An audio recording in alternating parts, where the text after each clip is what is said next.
Hi everyone. Today I'm going to show you how you can use your stamps, your KellyCreates stamps, to learn brush lettering. So these stamps are designed, I designed them with the small brush tip pens, and this system is called Stamp and Trace. So you can use these for stamping on cards, but I want to show you today how you can stamp and then trace over them to practice your lettering and your calligraphy. There's 8 different sets, so we're going to work with the days of the week today. There's the months, so those of you who are into planning and journaling, these are great for you. We have even the individual alphabet stamps. There are many sentiment stamps in the other packages. Wedding as a theme. There's a birthday theme. Here's a birthday theme. So any kind of sentiment that is very common come with these stamp sets so you can practice them. What I have here to learn is we are going to use the days of the week stamps. And I have my Make Your Mark paper pad. This is the blank pad, but you can use my other pads. There's a grid and a dot and a line pad as well. But I'm going to use the blank one today. Then of course I have my small brush pens. I am using the multicolor small brush pen set just to have some color. I have an ink pad. And I'm using a light gray ink pad. So I want to emphasize that you're going to stamp with a very light color. It doesn't have to be light gray. It can be any very, very light color that you can trace over, and not a pigment ink. It has to be fairly fast drying. This is like a dye ink, but a chalk ink pad is good if it's fast drying. I have my stamp block here, my thin stamp block. I think this one is a Tim Holtz. So I am going to actually open up my pad, and when you stamp, you should have some cushion so you have a good impression. I mean, it doesn't really matter for this because you are tracing over it. So I'm going to leave this sheet in this pad.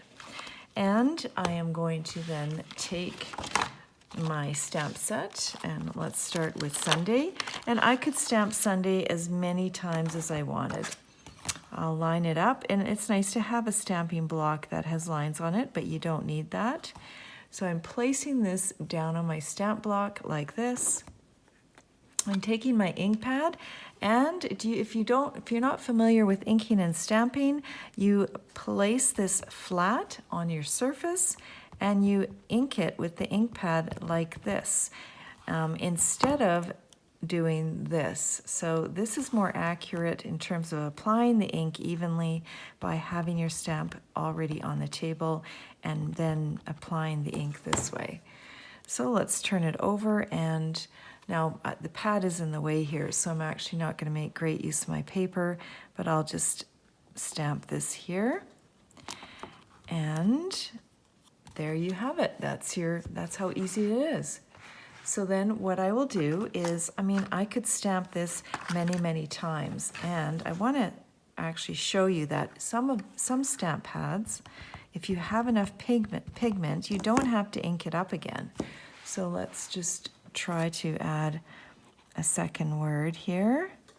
I inked it up, and you might get another one, and I'm going to put them close together.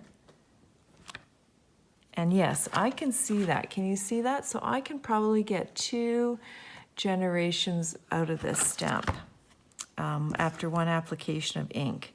So that's what I would do. I would stamp, stamp, stamp, and put the words as close together as possible to maximize the paper. So that is the stamping part. Now the next part is you take your small brush tip pens, and any color goes, right? You just have to like the color. And you know how to hold the pen. You hold it high up on the barrel. But I do want you to, actually before you stamp, I do want you to remove this sheet from the paper.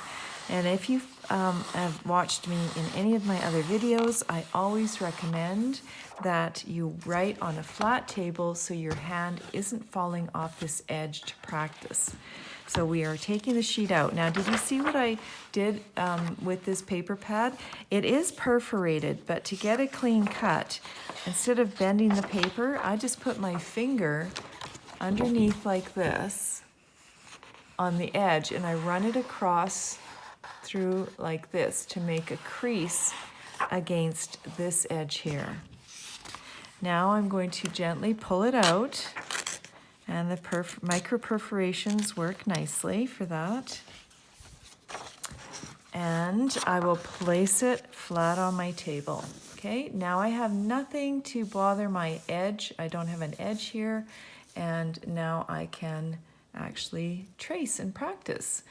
So you place your whole arm on the table. I'm turning my paper this way. You can turn your paper this way if you're left-handed and adjust accordingly. But the key is to hold your pen high up on the barrel. And let's trace. So as you know, after you have practiced with my workbooks, then you can move on to words. So these tracing stamps I actually recommend you use the tracing stamps after you have used the small brush pen workbook, because then you will be comfortable with the heavy and light pressure strokes. Otherwise, if you're just tracing and you haven't practiced before with the workbook, you might have a little bit of a struggle to understand the technique that's involved. So you can see, even though this is an entire word, what I'm doing is I am lifting and stopping in between the letters and strokes. So here my S is 1 stroke for Sunday. Then my U is 2. I'm going to do my underturn, lift it up, do my compound curve, and then my other compound curve is here. Now my oval, and my loop, my ascender loop, my oval, my underturn, and I'm stopping in between so you don't write continuously when you are learning your words. Actually, ever. It's not just about learning. There's my underturn for my Y, and then my descender loop for my Y. All right, there. And so that's all there is to it. So just keep in mind, remember, you're using a small brush tip pen with these stamps, and you have worked through the workbook first. So I hope you enjoy practicing your words with my stamps, and have a great day. Thanks for watching.